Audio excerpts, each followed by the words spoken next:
Hello, everyone. Thank you so much for joining me for this episode of Demystifying Money. I'm excited to be joined by my friend Jennifer Gray. She is the brand therapist, and she has been working in the business and therapy worlds for almost 20 years. She counsels overwhelmed professionals on how to boldly reimagine their lives.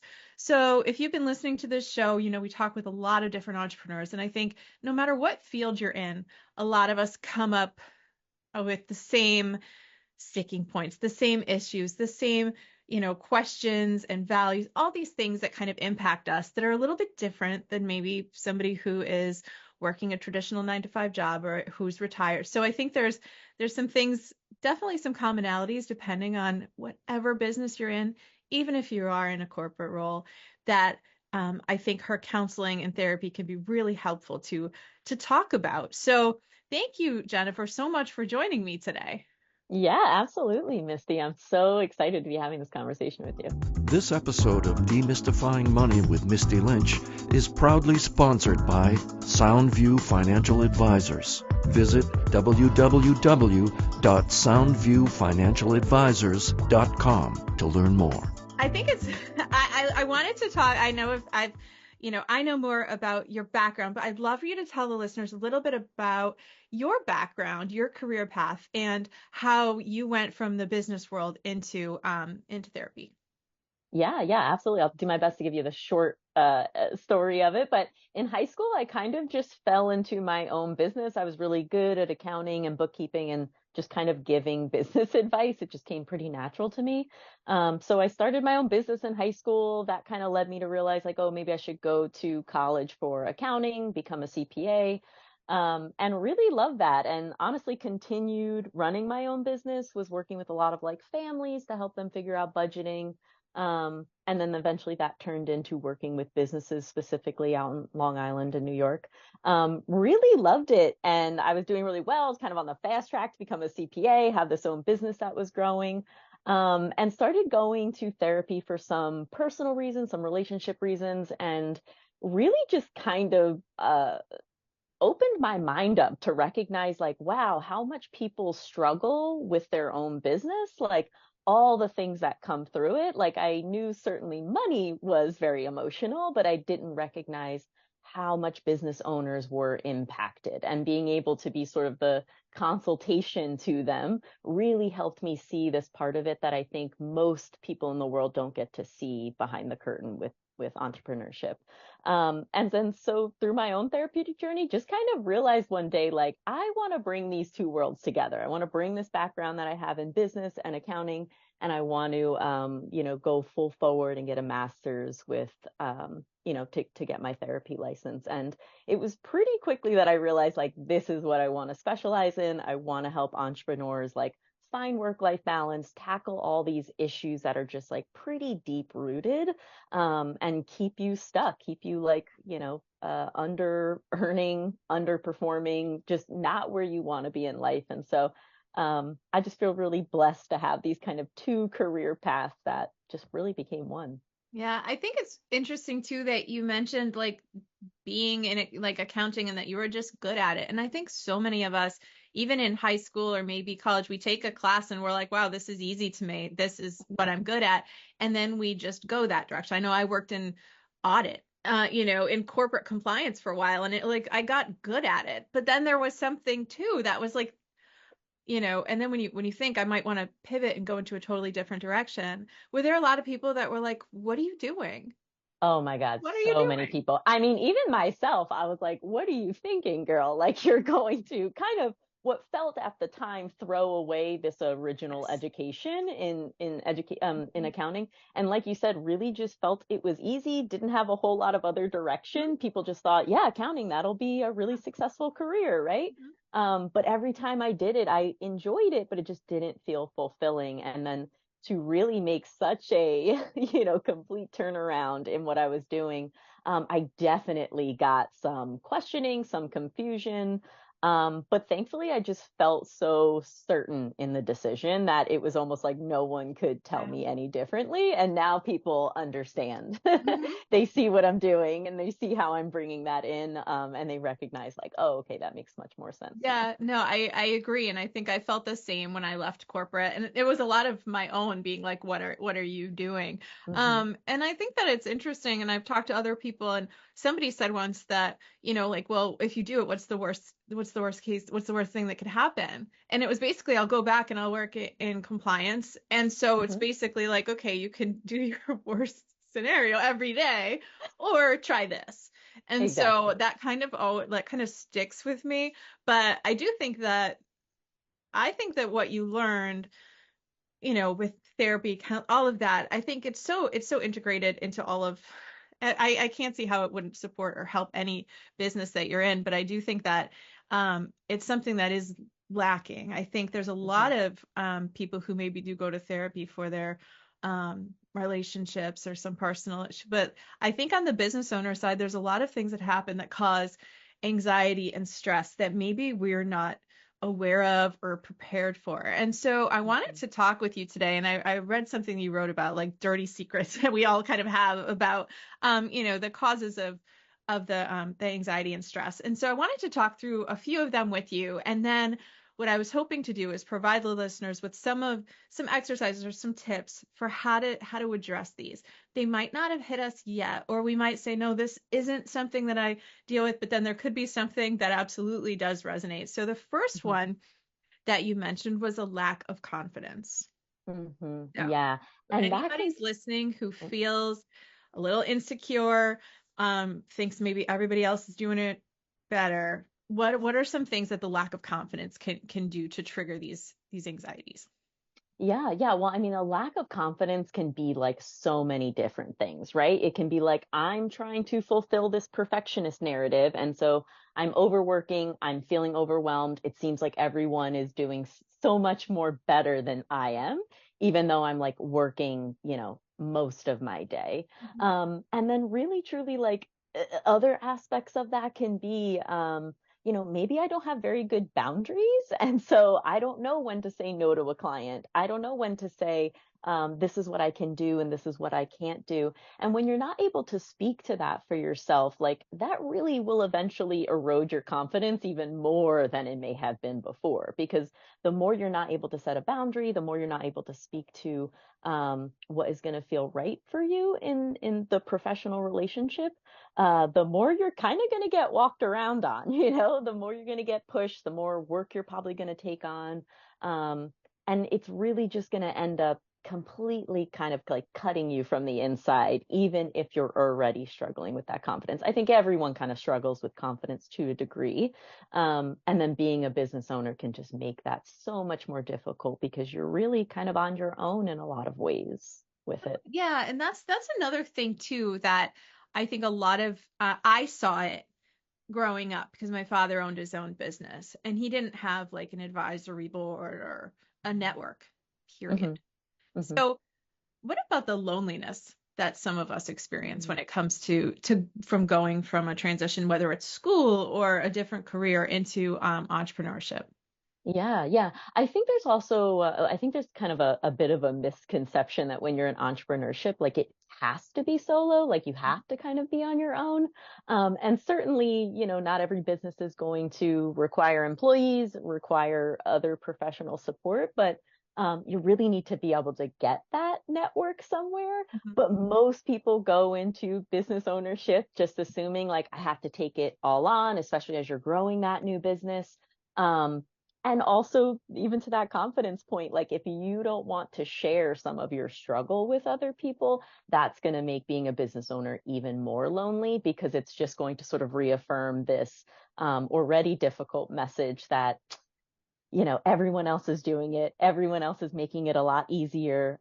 They're not having the problems that you're having. And the reality is that most people are having some sort of issue with their business at some point.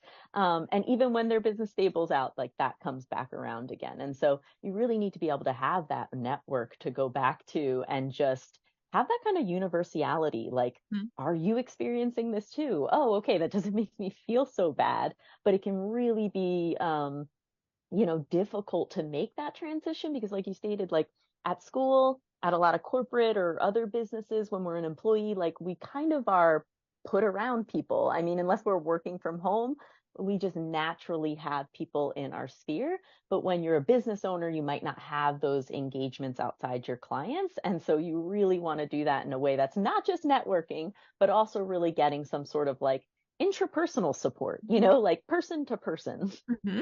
Yeah, no, and I agree. And it's not even just on the negative side. I was talking to a client of mine who's also she's a business owner in real estate, and she was saying like she had a very good year, but then a lot of taxes were due, and she's like, I can't tell anybody that I had such a successful year and that I'm stressed out about taxes because it'll sound like I'm bragging. They won't understand. And so I think it just felt good to be able to talk to another person that wasn't going to be like, oh, good for you, or like, that's a nice, like, first world problem to have. It was a real problem. It was stressing her out, and it felt like, there was a really good part of it too. But I think that's something that is missing because Mm. you're right, you don't just go just straight to our clients or to, our family members.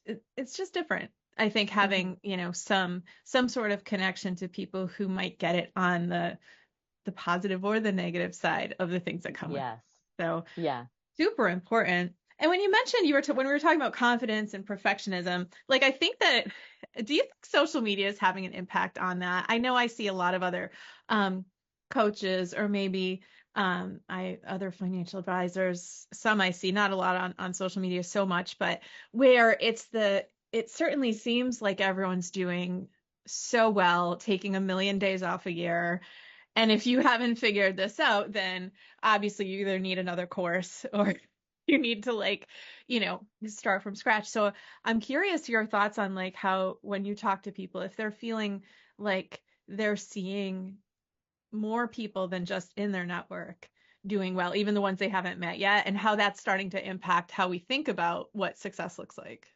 Yeah, yeah, absolutely. That's such a great question because it's so rampant. Like on social media, there is that kind of joke of everything is the perfect filter. You capture the perfect picture, you edit the videos, you make everything look a very specific way, sound a very specific way. And that makes people think like the difficulty in the normalness of difficulty in growing your business is not supposed to be that. Like that doesn't exist at all. Like you're supposed to just start the business and then all of a sudden be super successful, have all the followers, have all the things. And that's just not the reality of business ownership. It takes a lot of work. It is some late nights occasionally. It is figuring out where your boundaries are, what works for you, what doesn't. And then there's also the piece with social media of kind of crossing the bridge of how much do I expose myself through this, right? Like how much am I going to show of myself? Am I going to be okay with making a mistake in some of these ways? Because once I put it out there on that social media, it feels like it's sort of up there for everyone to criticize or celebrate. And that can also be pretty scary. So there's also this element of like, wow, if people are able to do that on social media and I feel so overwhelmed by the thought of it, that must mean something bad. And certainly there may be some things to unpack there, but also maybe social media is just not your marketing route. And can that be okay? Right. Yeah, no, there are so many different ways, but I think you're right. We're seeing all of this and it is kind of making us think like, I've talked to other business owners that are like, oh, you do videos. Like, I hate that. And I'm like, then don't do it. Like, you don't have, like, I don't love seeing my video. I feel like I've just like forced myself to like get through that. But I'm like, oh no, like maybe you should. I hated writing. Like, Mm, blogs, newsletters, like it just kind of, I felt like stuck. And so podcasting was easier to talk to people, but mhm. I'm just like, that's not the way, like the one way. But it Right. can feel that way, I guess, depending on who you're looking at and who you're seeing. And so it's interesting. I think it's, you can see how it's impacting people in general, younger women, all of that. So it's just something that I was curious about because I know I follow a lot of people and it's like, if you're not 10xing your life, like go back to that loser. Right, exactly. And wow, that can Do really other things. exactly. Yeah, that really feeds into that like confidence too. Like, how are we supposed to run this business if like everything we're seeing just looks so much better than what we feel we're producing? And oftentimes what we think we're producing, we have a much more negative perspective on it than Oh, like how other people perceive it, yeah. right? Mhm. Yes, absolutely. Another thing that I think is important, and I know that, I'm a financial advisor. I do financial planning for lots of people, and I haven't come across a single person yet that didn't have some stress or anxiety when it comes to money, whether they have a Mm, ton of it and they're afraid that they're going to lose other clients tomorrow, or they're just starting out and they feel like they're behind. So I talk with them about it, and a lot of times that's something, even if they have therapists, they feel like they don't talk about it, or they can't mm, talk about that. And so as a business owner, I think about money all the time, and it's even as somebody who's trained in it, there's always that kind of stress and anxiety. How much of that do you come across when you're talking with people who are really, the boundaries and the people pleasing, or taking on clients that they might not be a perfect fit, all of that? How much does money come into play when you're dealing with your clients about all of these mm. anxiety and stress issues? Yeah, yeah. Oh, so much. And I always sort of wonder if it's like a chicken and an egg situation. Like, are you feeling the lack of confidence, the boundaries, the perfectionism because you're not feeling financially stable? Or is all of that other stuff kind of making your lack of financial stability or whatever around money making you feel much more uncertain about it? But what I always find interesting is that so many of my clients come in and say, like, I've never talked about this before. Like maybe outside of my romantic partner, I've never talked about this before. Like I have gone to therapy. Therapists don't talk to me about money. Maybe outside of my financial advisor, I don't even talk to my friends about money. And that can be so isolating, right? Because so much of our world is based on money in some way or another. You have to have some level of financial stability to feel comfortable in this world. Um, and so to not be able to talk about that certainly adds to the stress of being a business owner. First of all, you have all these other things coming into play. You might be struggling with perfectionism or lack of boundaries. And so here you are overworking to try and make that very specific financial goal. And you're just burning yourself out in the process because you are dealing with scarcity.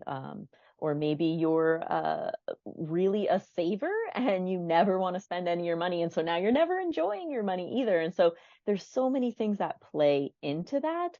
But I think the biggest piece is that we don't have spaces to talk about it. And I just love when financial advisors really bring that into the conversation. But the unfortunate thing is like not everyone can have a financial advisor. So Yeah. where are they going to have those conversations, especially as a business owner, if maybe they're not at that level yet? Yeah, and a lot of people I talk to that have a financial advisor feel uncomfortable talking with them, period. Yes, So it's totally. a really interesting, and I think that's, when I decided to get like a life coaching certification in 2020, it wasn't because I wanted to be a life coach. It was because I wanted to ask better questions, because most of my Mhm, clients were really, really freaking out all the time. And it's not because of what things look like on paper or a report that I could show them, oh, your returns are mhm, fantastic. Like usually, like you said, the saving or the being afraid, the scarcity, all of that, that comes from somewhere else. And it doesn't, you can't mhm, really out earn it mhm. if you No. don't understand, what why you're having these thoughts. And so I think it's great that you talk about that too, because you're right. There's really a lack of people who want to talk about it. Well, I mean, Mhm, who want to talk about it from a helpful perspective. And people like to talk about it like you know, to they think about it all the time. But I think it is interesting to try to find somebody who won't avoid talking about it in a constructive way. yeah, So yeah, it's it super is very uncomfortable. important, because you're Mhm, right. There are some times where we will be people pleaser. We will maybe keep clients around that mhm, we don't want anymore, or we will say yes to negotiating our prices down lower than we can, which leads mhm. to a lot of anxiety and burnout. I mean, that the overworking piece of it. So how do you help people, when you're talking with somebody and they're saying these things? I have too many of these clients, or I have too much going on here, or I said yes to this because I didn't want to let somebody down or hurt their feelings. How can we acknowledge that that's a problem that maybe if we resolve it won't lead to, financial ruin and Yeah. no clients ever again? Yeah, absolutely. I mean, that's so difficult. So many of my clients come in and say, like, I'm having this issue in my business. And I say, okay, like, let's look at some of these pieces. Like, let's look at the structure. Are you able to take on this many clients? Do you have that time and energy? And we can look at those kind of like concrete, maybe like logistical, intellectual conversations. And that is usually like the starting point for people to start recognizing, like, oh, I can't actually do this. And I really think people need to start kind of like seeing those facts to be able to feel a little more comfortable to dive into the emotional piece.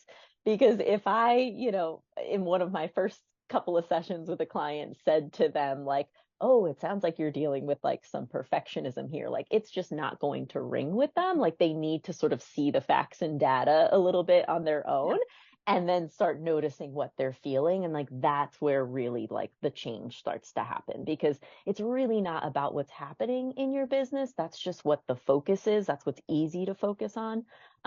It's these like much deeper rooted, longer messaging that we picked up somewhere ago about what it means to be successful and what it means to have a certain amount of money.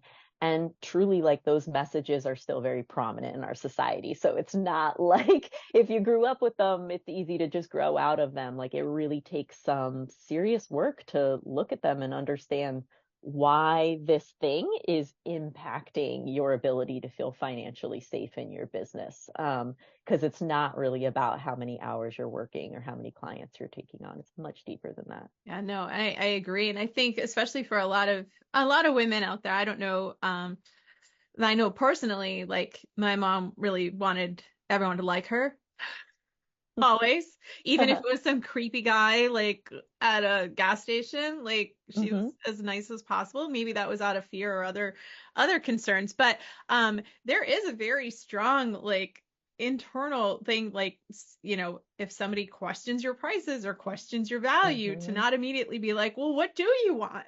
Right.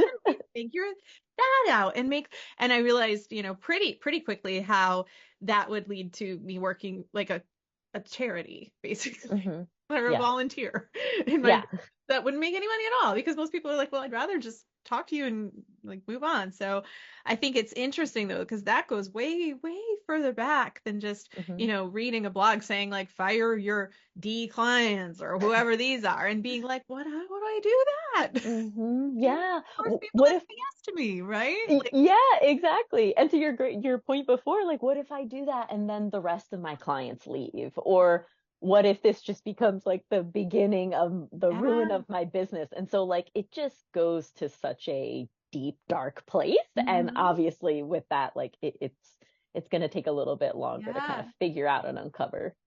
Yeah, no, it's interesting. And I think it is kind of different. It's, even to hear it from a different perspective. A lot of the advice that I see for like financial advice in particular are practices. It's advice coming from men, alpha male, like a type of like, do this, move Hmm. on, cut bait, nobody cares. And I'm just like, wow, I don't know how I feel about all of that. But it's interesting because I do think there's a way to say you don't have to go overboard here to make everyone Hmm. happy.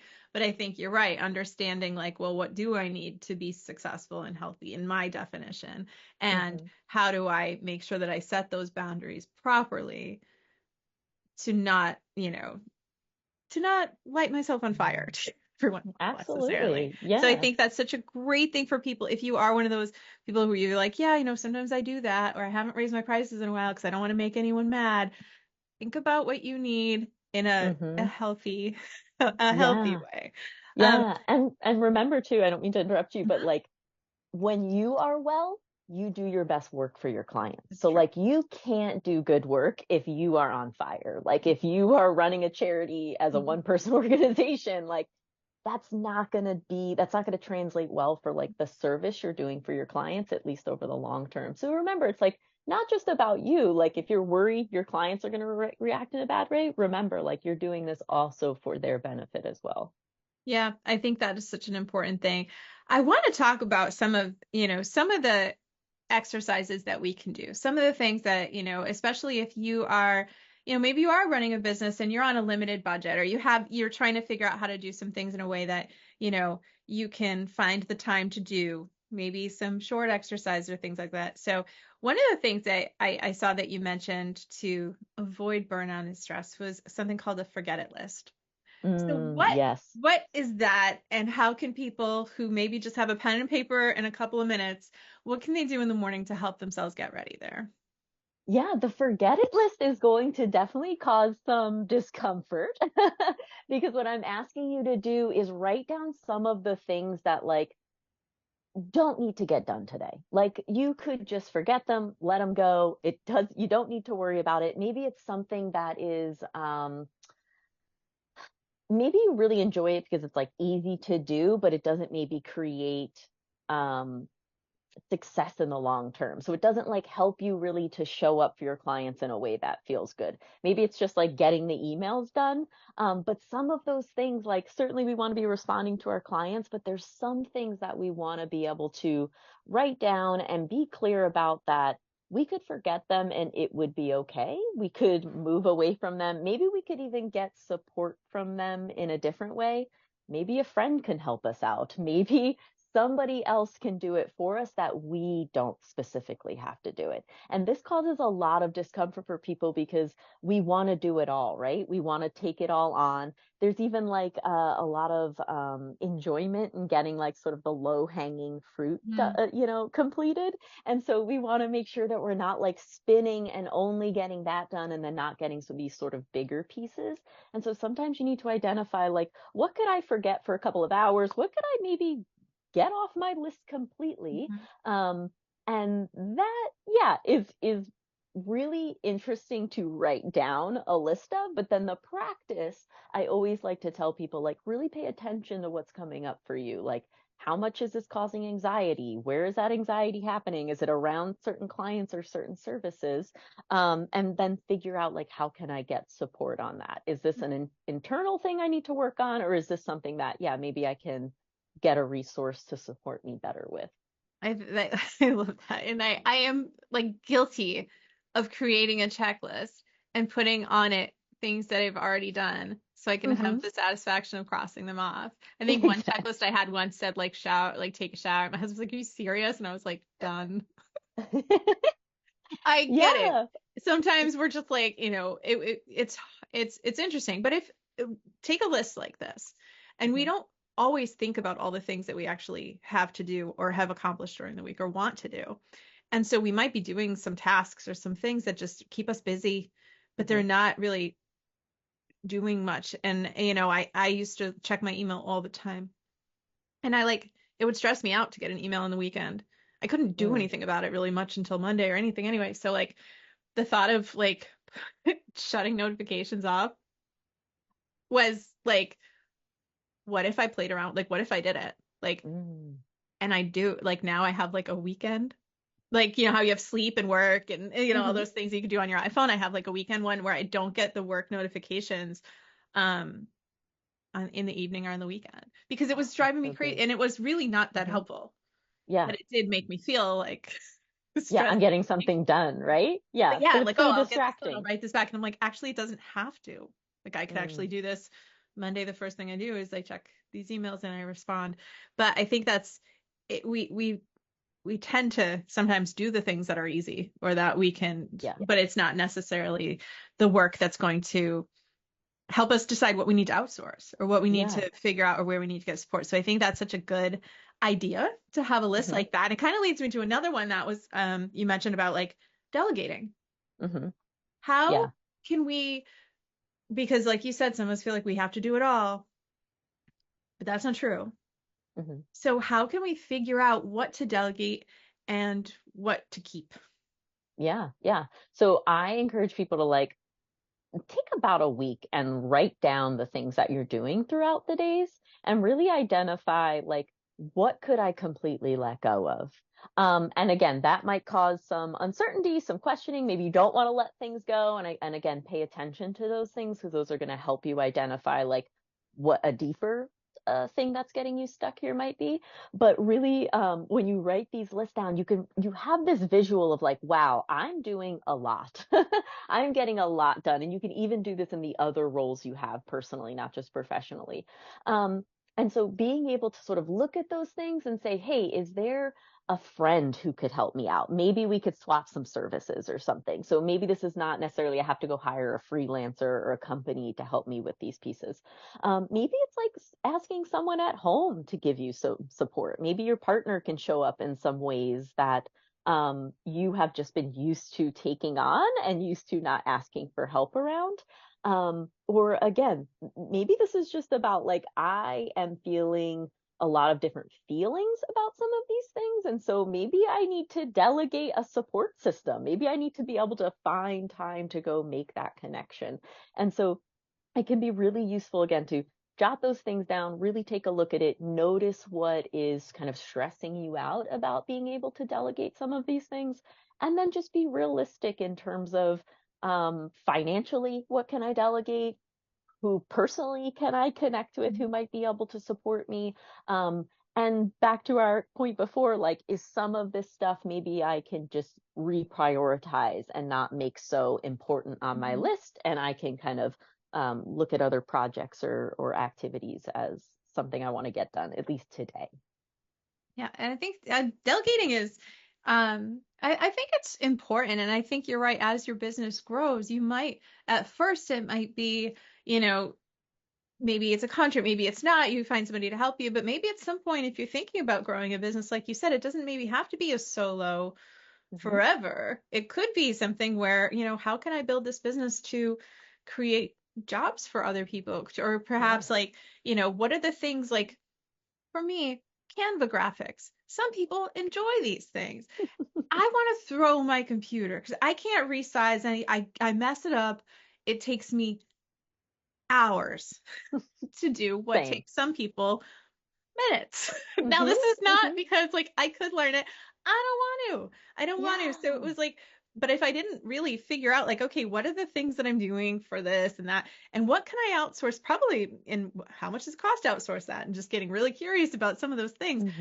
Oh my gosh, like sometimes you can buy your time back and it's worth it. But I think if you're not looking at all the things that you're doing, you're just busy. Yeah, you're just keeping yourself like stuck in that cycle, stuck in that pattern, stuck in your to-do list. Yeah. Whereas, and also like how much energy and money, time, whatever might we get back if we say, oh, what could take me hours on Canva is going to take 10 minutes for a freelancer who specializes in this. That's why we're not supposed to do it all. Like, we're not robots. We don't have to want to learn everything, and that's okay. We can just learn the things we connect with and that are really important to us. Another exercise that you mentioned was imposter syndrome role play. And I think this is such an interesting idea because a lot of us, if you're not familiar with what imposter syndrome is, it's really, kind of feeling like everyone's going to figure out that I'm not good enough to do this. They're going to realize that I'm, and I heard the other day somebody talking about in the financial services space, they were saying that like the smartest person, like the gap between the smartest person out there and the dumbest financial advisor, or the dumbest CFP is still pretty wide. And I'm like, I'm not the dumbest. I am not. I know I'm not. But it's true because you think like, oh, everybody knows this already, and they might not. So tell me more about the imposter syndrome role play and how people can use that in their, if they're starting to feel those thoughts creeping in. Yeah. So imposter syndrome is that classic, everyone's going to find out that I am not as good as I probably don't even think I am, but they're just going to think I'm a fraud in some way or another.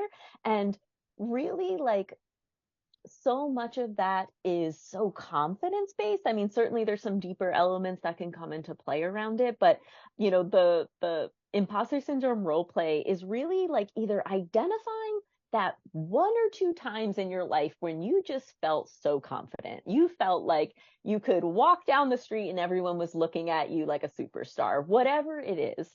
Or maybe like for you folks out there who like comics, like the superhero stance. You know what I mean? Like, how would that person walk? How would they talk? How would they show up in the world that would really allow me to embrace like this confident version of myself? And I'm not saying like you have to, fake it till you make it or anything like that specifically, but it's more like, what are those elements of myself that are really confident? And how can I just imagine those, embrace them, step into them in a way that when I'm in that meeting with the client who tends to make me question myself a little bit, how can I just feel more confident in that? What would they say? Would that confident person say, I don't know the answer to that, but I'll get back to you? But you, the imposter syndrome, would be terrified to say that.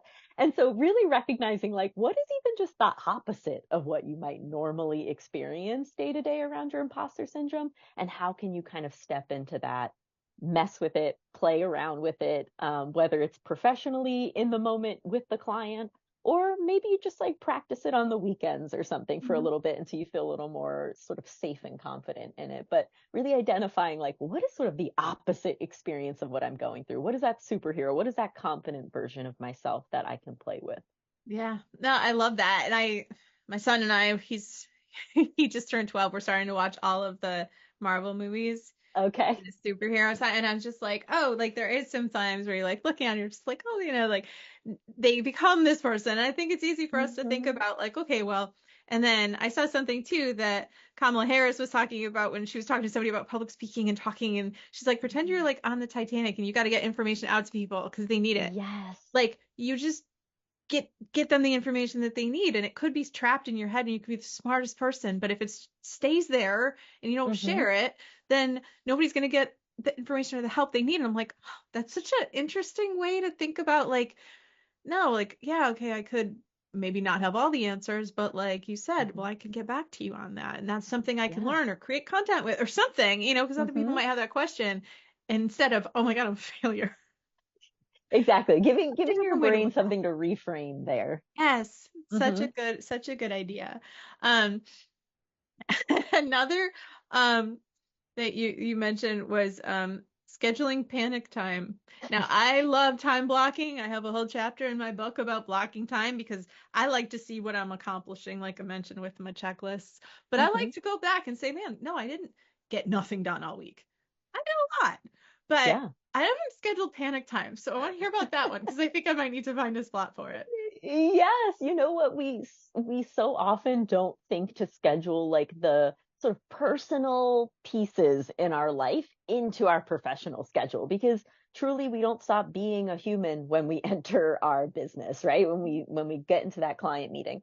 And so scheduling just 5 minutes of panic time, 5 minutes where you can like worry about how little you're getting done today, worry about that imposter syndrome, worry about the client emails, whatever it is, but in a very controlled way. So set that timer and then let yourself go off. Like whatever you need to say, you can write it down and burn it. You can say it out into the atmosphere if you have some privacy. Whatever's going to feel good to just like let as much steam off as you possibly can, but in that controlled time. And then after those 5 minutes, take a couple of deep breaths, find a way to know that you can let that go. You've let that emotion out and switch into something that actually is going to feel good, that you want to step into, that you want to put that energy into. But if we don't give ourselves that time to freak out, notice what we're feeling, show up for ourselves in these ways that are not so logistical all the time, it's going to just do wonders for our ability to like focus, show up for ourselves, show up for our clients, show up for even the people in our personal lives.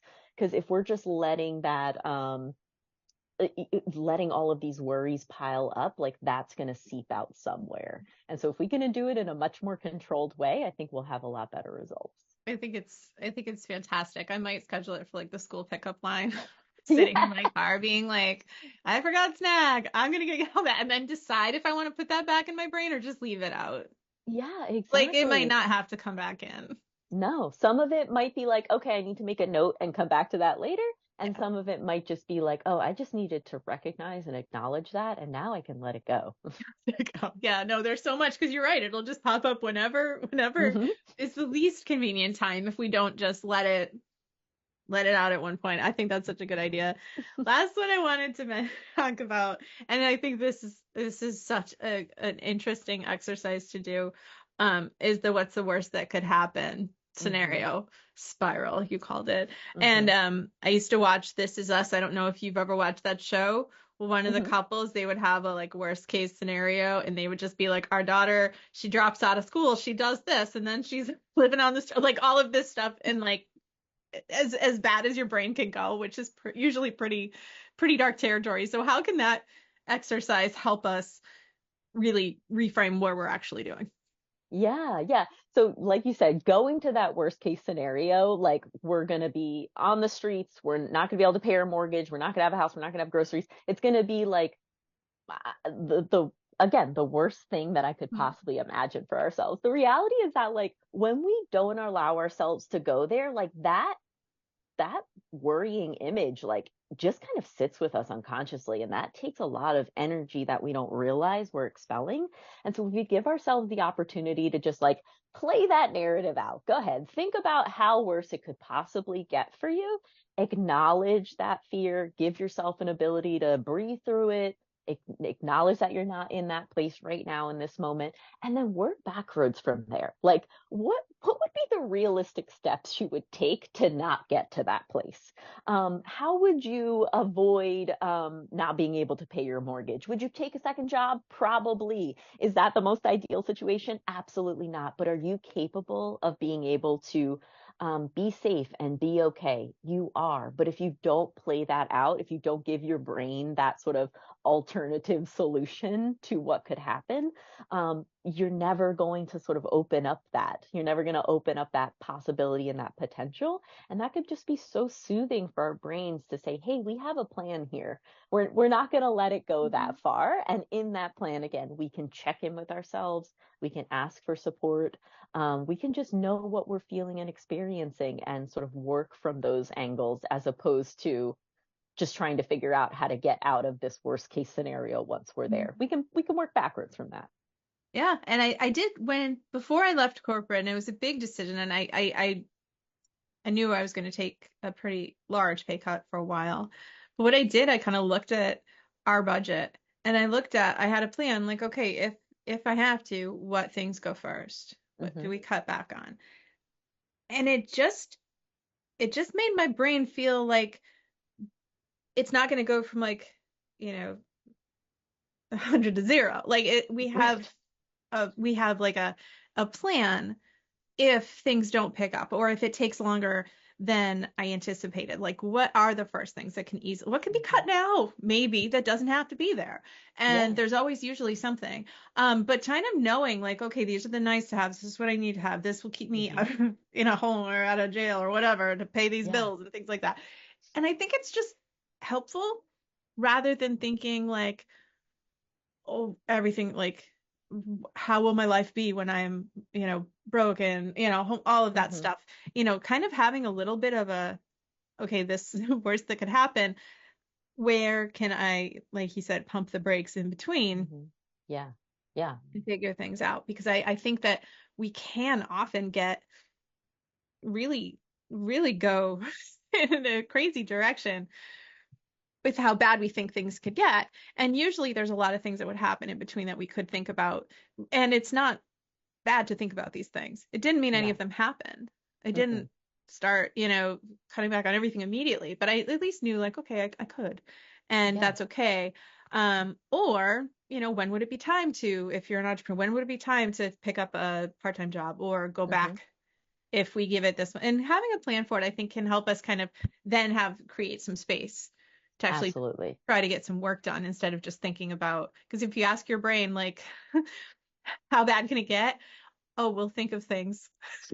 It'll be a quick light switch. And that's how like our brain thinks it's going to be. Like you said, our brain thinks it's going to be from 100 to 0, a total light switch. We're just going to miss all the opportunities to fix this and make it better. And that's just not the situation. Yeah. But if we don't give ourselves that ability to know like, oh, we have a plan, we have an idea of like what things we need to check in, and even like what support we might need to reach out to. Again, like don't feel isolated in that business. Like figure out who you might need to connect with. Like maybe you're a business owner who needs help from a financial advisor to like get a clear picture. Not all business owners have every possible skill to be the most successful business owner. And so like go get that support, but know where that will be necessary. So you're not running out and getting all the support immediately when maybe you also don't really need it right now. You just, again, need that plan to feel a little more comfortable with. I think this has been super helpful. For people who are listening and thinking, yes, I need somebody, I need some support, I need, these are the things I want to be talking about and I don't know who to talk to. Mm-hmm. How can people learn more about you, Jennifer, if they want to follow you or if they're interested in potentially like talking with you? How do people typically reach out to you if they're interested in becoming a client? Yeah. The best way to find me is go to my website, jennifergraycounseling.com. All my social medias and other ways to contact me are there. You'll see the blog we were kind of talking about there as well. And you can reach out to me. If you're in Oregon, I can provide therapy. If you're not in Oregon, I do provide a sort of less deep approach in coaching that I can offer that a lot of my coaching clients find plenty of success in. And also I can help you identify like this is something you need to take to therapy in your own state. Mm-hmm. And so just know that that's something I can also support you with. So if you're in Oregon, reach out to me for therapy. If you need support with coaching, I'm here for that as well. And I can help you kind of clarify what you might need some deeper work on. Awesome. Thank you so much. And I think it's been interesting and fun to talk about this. This is something that you can get help with. And also, even if you think, well, I can do this stuff on my own, sometimes, it's like reading the label from inside a bottle. It's just easier when you're talking with somebody else who's like, oh, by the way, like, did you notice you said that a couple times? You're like, oh, maybe. So I think talking with people or having a support network is just the most important thing, especially if you are running a business or, if you're dealing with, your own finances or, running the it can be stressful. It can be complicated. And I think there are so many ways that we can help ourselves take it a little bit easier and maybe absolutely. not make things so hard. So if you're interested in talking with me more about your own financial plan or your business finances or personal, please head over to mistylynch.com. You can also catch up with old episodes of the podcast there or find my book, Demystifying Money, if you're interested in the mindset piece of it that we kind of talked a lot about today. Thank you all so much for joining, and we'll talk again next week. Don't forget to share with friends and family, and together let's demystify the world of money. Knowledge is the key to financial empowerment.